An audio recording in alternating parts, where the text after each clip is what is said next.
hold the world as the world, a stage where every man must play his part, mine a sad one.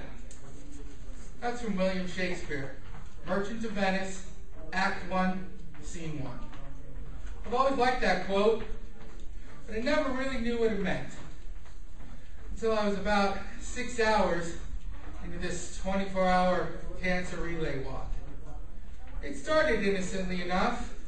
A friend of mine called and said, "Hey, I'm starting a team for a 24-hour cancer relay. You want to help?" And I thought, sure, I can help out. I know how this works. Send me the link, I'll send you some money. She said, no. I want you to walk. Well, might not look like it, but I don't walk relays all the time. Marathoning's not really my thing. So I asked, I said, well, how many people do you have showing up? She said, 20, maybe even more. Well, I did the math. 20 out of 24 hours, that's a little over an hour walking per person. I can do that, no problem. Apparently, though, there are a lot more people that were willing to give their money than were willing to give their actual time. So only about 4 people showed up, which I did the math again. That works out to 6 hours per person. So my friend was scrambling. She was calling some people to walk at night because most of the people wanted to walk during the day. It started at 9 a.m. Plenty of people to walk from 9 to noon. Plenty more people to walk from noon to 3. A few less people from 3 to 5. And by 9 o'clock, it was just me and my friend. And my friend had to run our little cocoa booth to earn extra money. So she said, "Mike, just walk as long as you can. I have some friends of mine that run marathons. They'll be here around 3 a.m. They'll believe me." So I go, I don't know if I can walk that far. But I started walking. First hour or two, that was pretty easy. I was like, I can walk about 12 miles over the 6 hours. That's just 30 minutes a mile. Any of you that do any walking or running, you know that's pretty doable. And I just started walking. Well, after a while, I was a couple hours into it. And I was thinking, my friend that I was walking for, not so much my friend anymore. And I started to get tired. I don't know if you've ever been to these events, but they tend to have some pretty enthusiastic individuals. So this one woman with a little bit more pep in her step kind of walks up next to me and she goes, "Who are you walking for?" I go, "I'm with Cancer Sucks. We have the cocoa booth." She goes, No. Who are you walking for?" And I thought, what am I walking for? I don't know. But I was walking with the team. So she clearly figures out that I'm not going to get what she was saying. So I kept walking a little bit more, and I noticed that around the track they have these lanterns.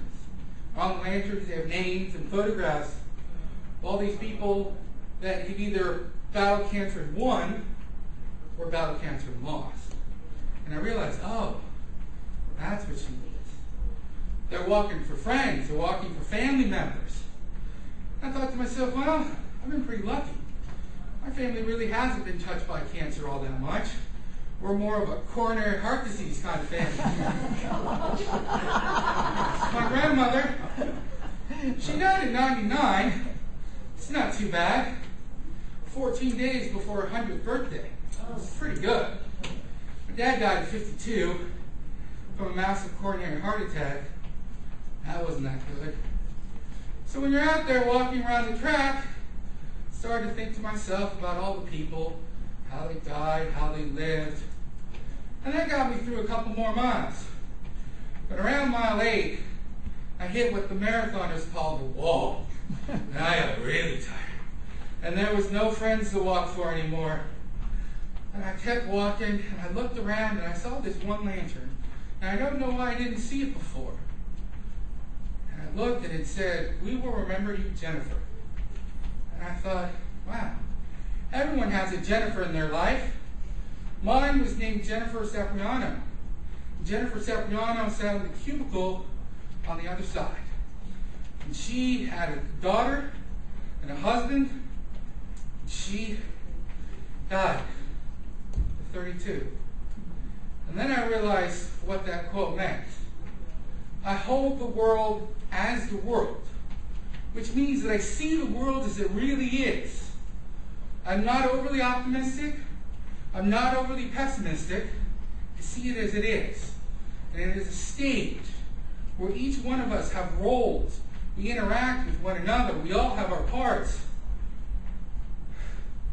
But the last part, that mine's a sad one, I said, no.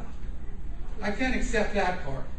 Because if I have life in me, I can choose to change my script and write a different script in my life.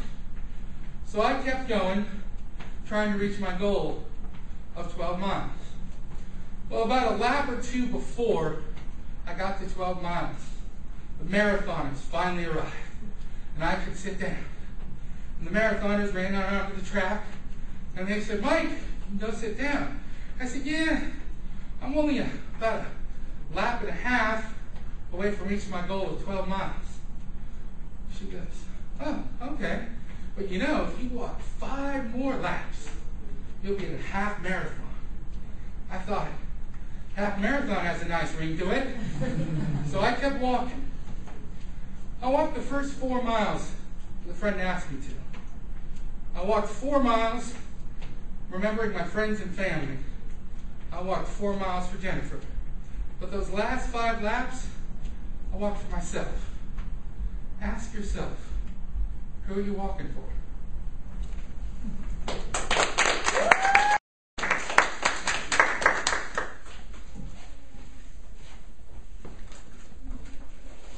Before I start evaluating, I'll just go ahead and clear this up. Now, my first week I explained it because I thought of it, but as time goes on, I keep forgetting that there are new people and they don't know this.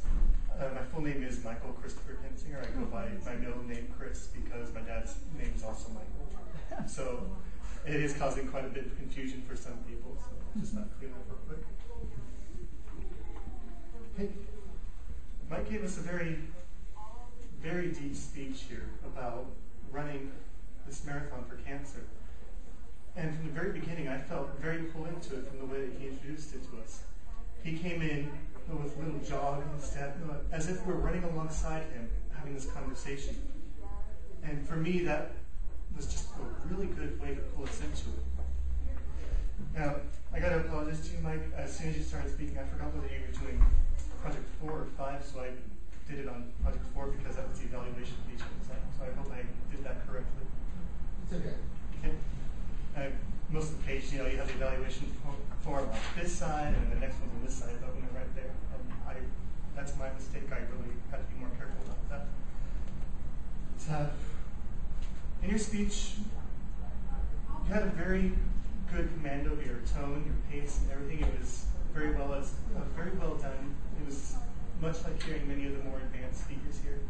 You get a good feel of it. You get the tone helps bring us in more, and you're not rushing through it. It felt very well put together, and it showed a lot of practice on your part. I really wish I could have heard the full length of your speech. On some of the more negative points here, there were some issues with grammar, but they were very subjective. It might have just been something from my own point of view, so I'll go ahead and look at Mary and clear that up a bit more. And I personally felt that there wasn't enough use of the rhetorical devices, similes, metaphors.